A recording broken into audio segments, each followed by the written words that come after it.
My dear students, in the last class, we have studied about the pancreas gland. The pancreas gland produces the two hormones called insulin and glucagon.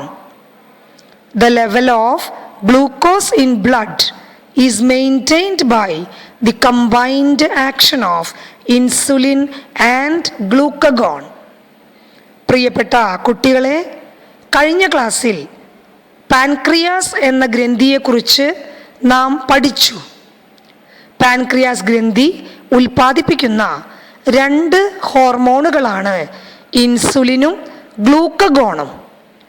ഇൻസുലിനും ഗ്ലൂക്കഗോണും ചേർന്നുള്ള പ്രവർത്തനമാണ് രക്തത്തിലെ ഗ്ലൂക്കോസിൻ്റെ അളവ് സ്ഥിരമായി നിലനിർത്തുന്നത്. In this class, we can study what happens when insulin fails. ഇന്നത്തെ ഈ ക്ലാസ്സിൽ insulin ഇല്ലെങ്കിൽ നമ്മുടെ ശരീരത്തിനെ അതെങ്ങനെയാണ് ബാധിക്കുക എന്ന് നമുക്ക് മനസ്സിലാക്കാം. How does the deficiency of insulin or the inability of cells to use insulin affect the body? ഇൻസുലിൻ്റെ അഭാവമോ ഉൽപ്പാദിപ്പിക്കപ്പെടുന്ന ഇൻസുലിനെ കോശങ്ങൾക്ക് ഉപയോഗിക്കാൻ കഴിയാതെ വരുന്നതോ ശരീരത്തെ എങ്ങനെയാണ് ബാധിക്കുക എന്ന് നോക്കാം. The level of glucose in blood is 70 to 110 milligram per 100 ml. രക്തത്തിലെ ഗ്ലൂക്കോസിൻ്റെ സാധാരണ അളവ് 70 മുതൽ 110 മില്ലിഗ്രാം പെർ 100 ml ആണ്. When the level of glucose before breakfast is above 126 milligram per 100 ml of blood, that condition is known as diabetes mellitus, which is commonly known as diabetes. സാധാരണഗതിയിൽ പ്രഭാത ഭക്ഷണം കഴിക്കുന്നതിന് മുൻപുള്ള രക്തപരിശോധനയിൽ 126 മില്ലിഗ്രാം പെർ 100 ml എന്ന തോതിനു മുകളിൽ രക്തത്തിൽ glucose ഉള്ള അവസ്ഥയാണ് പ്രമേഹം. പ്രമേഹത്തിൻ്റെ ശാസ്ത്രീയമായ പേരാണ് diabetes mellitus. We have already studied that the beta cells of islets of Langerhans produces the hormone insulin. നാം മുമ്പ് പഠിച്ചതാണ് ഐലറ്റ്സ് ഓഫ് ലാംഗർഹാൻസിലെ ബീറ്റ കോശങ്ങളാണ് ഇൻസുലിൻ എന്ന ഹോർമോൺ ഉൽപ്പാദിപ്പിക്കുന്നത്. Diabetes may occur due to two reasons: decreased production of insulin due to the destruction of beta cells. രണ്ടു കാരണങ്ങളാൽ പ്രമേഹ രോഗം ഉണ്ടാകാം. ബീറ്റ കോശങ്ങൾ നശിക്കുന്നതിൻ്റെ ഫലമായി ഇൻസുലിൻ ഉൽപാദനത്തിലുണ്ടാകുന്ന കുറവ് മൂലം പ്രമേഹ രോഗം ഉണ്ടാകാം. The second reason is the inability of cells to utilize the insulin produced raises the level of glucose in blood. ഉൽപ്പാദിപ്പിക്കപ്പെടുന്ന ഇൻസുലിനെ കോശങ്ങൾക്ക് ഉപയോഗിക്കാൻ കഴിയാത്തത് മൂലവും രക്തത്തിലെ ഗ്ലൂക്കോസിൻ്റെ അളവ് കൂടുന്നു. The reason for type 1 diabetes is the defective production of insulin. The reason for type 1 diabetes is the defective or decreased production of insulin due to the destruction of beta cells. The beta cells are destroyed by the T lymphocytes, which are a kind of white blood cells. ഇൻസുലിൻ്റെ ഉൽപാദനത്തിൽ ഉണ്ടാകുന്ന തകരാറാണ് type 1 പ്രമേഹത്തിന് കാരണം. ഇൻസുലിൻ്റെ ഉൽപാദനത്തിലുണ്ടാകുന്ന കുറവോ തകരാറോ type 1 പ്രമേഹത്തിന് കാരണമാകുന്നു.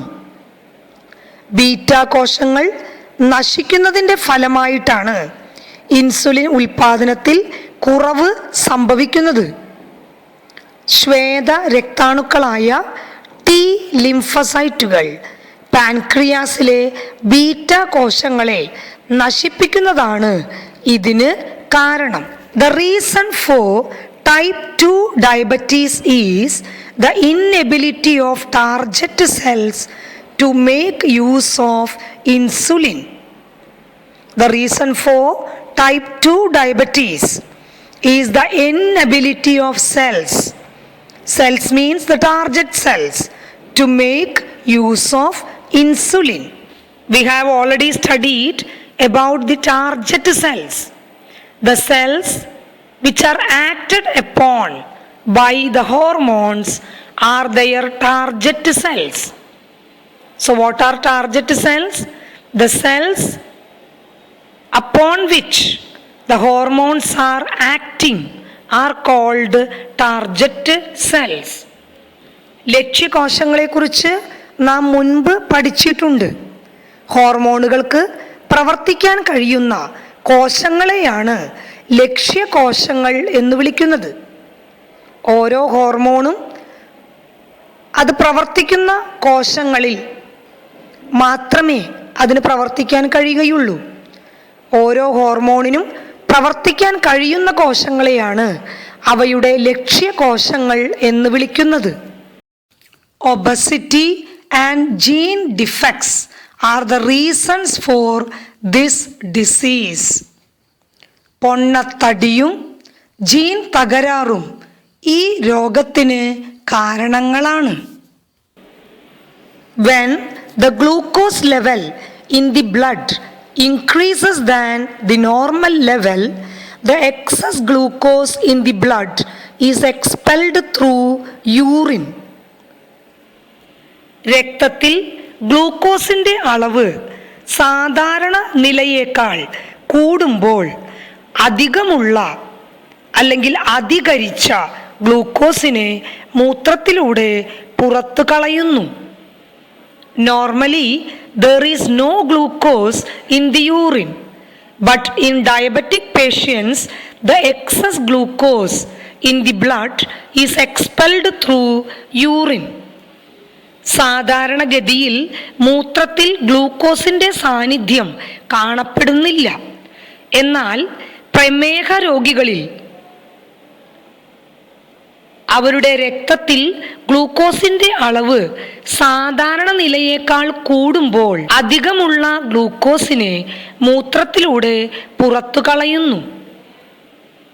Now we can study what are the symptoms of diabetes. The increased appetite and thirst and frequent urination are the major symptoms of diabetes. വർദ്ധിച്ച വിശപ്പും ദാഹവും കൂടെയുള്ള മൂത്രമൊഴിക്കലുമാണ് പ്രമേഹത്തിൻ്റെ മുഖ്യ ലക്ഷണങ്ങൾ. What are the major symptoms of diabetes? Increased appetite, increased thirst, frequent urination. പ്രമേഹത്തിൻ്റെ മുഖ്യ ലക്ഷണങ്ങൾ ഏതെല്ലാം? വർദ്ധിച്ച വിശപ്പ്, വർദ്ധിച്ച ദാഹം, കൂടെയുള്ള മൂത്രമൊഴിക്കൽ. How can we detect diabetes? The blood test that precisely determines the level of glucose in the blood for 3 months plays a crucial role in the diagnosis of diabetes. പ്രമേഹ രോഗ നിർണയം നമുക്കെങ്ങനെ സാധ്യമാക്കാം? 3 മാസത്തെ ഗ്ലൂക്കോസ് നില കൃത്യമായി മനസ്സിലാക്കാൻ സഹായിക്കുന്ന രക്തപരിശോധന പ്രമേഹ രോഗനിർണയത്തിൽ പ്രാധാന്യമർഹിക്കുന്നു. How can we control diabetes? Providing insulin in proper quantity is the treatment method. This can be controlled through exercise, control of food, and use of medicines if necessary. എന്താണ് പ്രമേഹ രോഗത്തിൻ്റെ ചികിത്സ? ആവശ്യമായ അളവിൽ ഇൻസുലിൻ നൽകുകയാണ് ചികിത്സ. വ്യായാമവും ആഹാര നിയന്ത്രണവും ആവശ്യമെങ്കിൽ മരുന്നുകളുടെ ഉപയോഗവും മൂലം രോഗാവസ്ഥ നിയന്ത്രിക്കാം. The World Health Organization (WHO) and the International Diabetic Federation jointly observe November 14 as World Diabetes Day every year. ലോകാരോഗ്യ സംഘടനയും ഇന്റർനാഷണൽ ഡയബറ്റിക് ഫെഡറേഷനും സംയുക്ത ആഭിമുഖ്യത്തിൽ എല്ലാ വർഷവും നവംബർ 14 ലോക പ്രമേഹ ദിനമായി ആചരിക്കുന്നു. Its purpose is to create awareness against the increase in diabetes. വർദ്ധിച്ചു വരുന്ന പ്രമേഹ രോഗത്തിനെതിരെയുള്ള ബോധവൽക്കരണമാണ് ഇതുകൊണ്ട് ഉദ്ദേശിക്കുന്നത്. Blue circle is it's logo. നീല വൃത്തമാണ് ഇതിൻ്റെ logo. Now we can discuss the answers of the indicators. The reason for increase in the level of glucose in blood. Answer: decreased production of insulin due to the destruction of beta cells. Second reason, the inability of cells or target cells to utilize the insulin produced. ഇനി നമുക്ക് സൂചകങ്ങളുടെ ഉത്തരങ്ങൾ കണ്ടെത്താം. ഗ്ലൂക്കോസിൻ്റെ അളവ് രക്തത്തിൽ കൂടാനുള്ള കാരണം: beta കോശങ്ങൾ നശിക്കുന്നതിൻ്റെ ഫലമായി ഇൻസുലിൻ ഉൽപാദനത്തിലുണ്ടാകുന്ന കുറവ്. രണ്ടാമത്തെ കാരണം, ഉൽപ്പാദിപ്പിക്കപ്പെടുന്ന ഇൻസുലിനെ ലക്ഷ്യ കോശങ്ങൾക്ക് ഉപയോഗിക്കാൻ കഴിയാത്തത്. The second indicator, symptoms of diabetes and diagnosis. Increased appetite, increased thirst, and frequent urination. Blood test determines the level of glucose in the blood for 3 months. പ്രമേഹ രോഗലക്ഷണവും രോഗനിർണയവും: വർദ്ധിച്ച വിശപ്പ്, വർദ്ധിച്ച ദാഹം, കൂടെയുള്ള മൂത്രമൊഴിക്കൽ. 3 മാസത്തെ ഗ്ലൂക്കോസ് നില കൃത്യമായി മനസ്സിലാക്കാൻ സഹായിക്കുന്ന രക്തപരിശോധന. How can we control diabetes?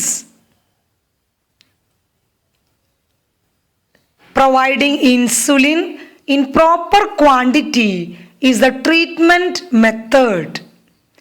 This can be controlled through exercise, control of food, and use of medicines if necessary. എന്താണ് പ്രമേഹ രോഗത്തിൻ്റെ ചികിത്സ?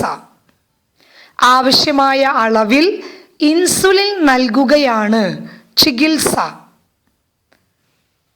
വ്യായാമവും ആഹാര നിയന്ത്രണവും ആവശ്യമെങ്കിൽ മരുന്നുകളുടെ ഉപയോഗവും മൂലം രോഗാവസ്ഥ നിയന്ത്രിക്കാം.